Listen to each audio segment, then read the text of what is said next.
Right. You come in, Claire, you just you check. There's several different ways to check if a horse needs doing. Not advisable to put your fingers in, but obviously I've been doing it a long time now, so I can do it this way.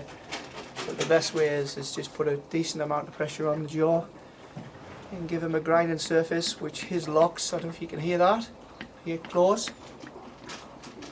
All that is growth and wear and tear. All enamel points from underneath the eye, which is the upper 11s to the 6's premolars here.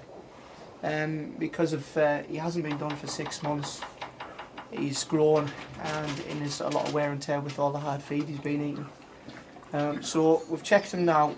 What we'll do is we'll just get the gear and start very quietly away. Always just start by taking the premolar rasp and give them an extra strong mint, which they all love. And just put a bit into the blade, because that starts on a good note, because then he doesn't have to see the blade, he can just smell it. He thinks he's getting a mint. So I'll put it up the side of the mouth there. I'm on the premolar straight away. Put a decent amount of pressure on without slipping off. Take them edges off.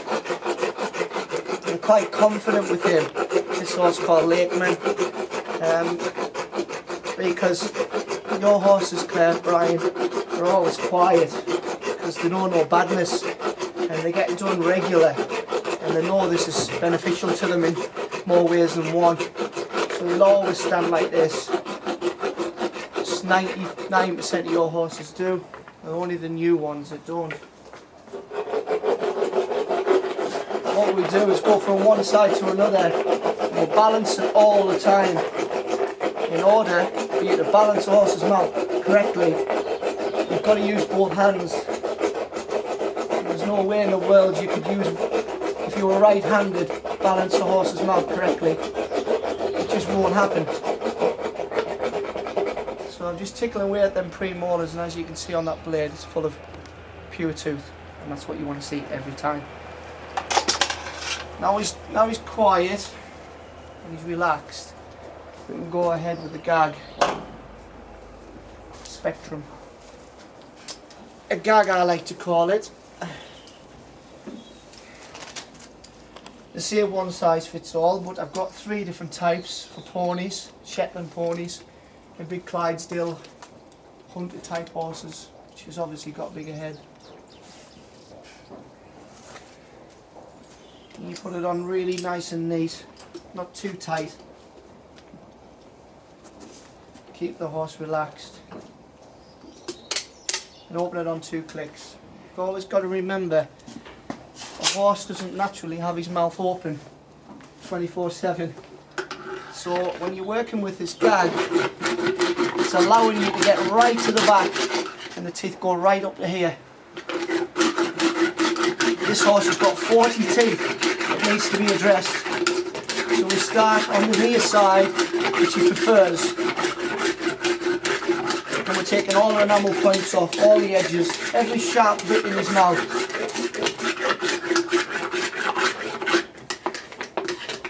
Working quietly and quickly. As I say, to keep a gag on a horse, to keep a horse's mouth open too long, it's part of a bad experience, because you'll walk away from him and you might have given him a really good float and everything's great. That's why I keep giving him a rest, but it will ache his jaw, and I do not want to give this horse a bad experience in any which way or form. So we'll keep cleaning the blades off. Open it up again. We've gone to the back, which needs more attention than that. I've just taken the long points off. So we'll go back in there again with this long straight float. Right at the back to the front.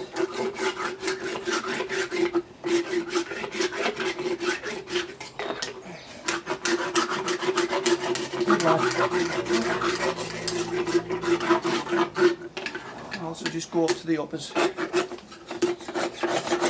Good boy.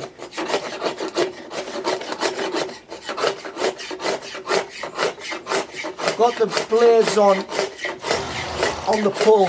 It's always the best way to do that, because they don't get stuck in a horse's mouth then. You're basically putting pressure on and pulling all the tooth off. And you can be more accurate that way. Alright, you didn't expect that, did you? Alright. So once again, the blade's full. I'll give him a little break. Clean the blades off. Give him a reward. Very nice, very quiet. And what we do now, we go back to the premolars here. He's slightly overshot. What that means is his teeth sit just a little bit in front. The top teeth sit a little bit in front of the lowers, so they hang over. So they continuously grow, which creates a hook, because there's no lower tooth to wear against. So we take sufficient off here. All along, you should not take too much off. Taking too much tooth off is probably just as bad as taking not enough off. So be very careful taking these hooks off like that. All along, making sure you do not slip off or make any mistakes in any way, because he won't forgive you for that. There you go, blades full again. Back in the bucket. There you go. This little premolar rasp I use for bit seating. I always start with the lower bit seats, where I shave a quarter of the tooth off down to the gum line, which is, this tool's excellent for it. You'll probably see in there, I'm pulling the flesh away, pulling his mouth apart, just so I can get behind there. I'm opening up that tooth. If you see that, opening up that tooth to create a bit seat. So the bit sits in the tooth rather than on the tooth, balanced, comfortable.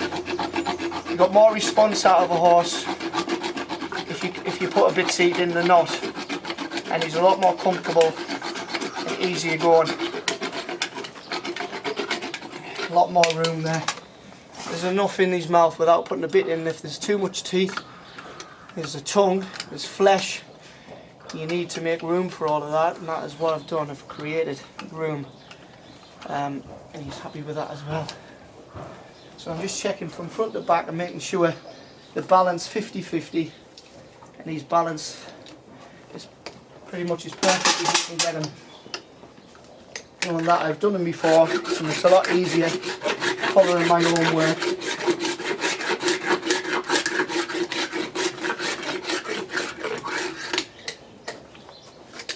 Once again, another check, top to bottom, no points, no edges, from front to back. That's great. Take the gag, loosen it off. We don't need this anymore, so what we do is just take this off, dip it in his water, so it's pretty clean, and just lay it there. Every time I take the gag off, I've always got extra work to do. The reason is because when the gag is on tight, his face is tight against these upper 11 teeth along this line. Now that's the food channel. You need to create a food channel, a 50-50 balanced food channel, so a horse can eat level and he digests everything you give him. Especially when a horse, like a racehorse, so much more important when a horse is performing. So he can get his energy levels high and he can get everything out of his feed that he needs. And that's what dentistry is all about. First and foremost, it's the way they eat. And then secondary, it's the way you ride them. So if you can get a horse to eat right, he'll run right, he'll perform right, then he'll feel good. Happy.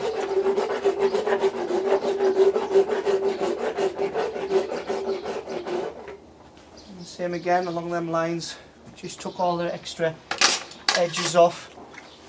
And this orange rasp is the upper 11 rasp. It just tucks the tooth just a little bit there, don't have to take much off. Just turn that tooth in, take that corner off, and then we'll just pull it through and do the same on the other side, the other hand.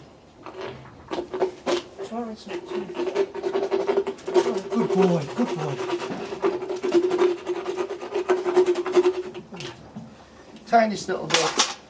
I'd rather have this tooth here tucked up like this so the food can, as he's chewing his food 50-50, it gets to this point, and if there's a square edge on, it will get trapped. But if I've tucked it up like I have just there, it'll pass behind the tooth onto his tongue and he'll swallow it and digest it perfectly. No chance of colic or choking, anything like that. All straightforward. Happy days for him. Back to the premolar. Always leave this to last. This horse is quite straightforward, like as I said, because you get them done regular. Just perfect really. 6 months on a young horse mostly. And following your own work is a lot easier to do.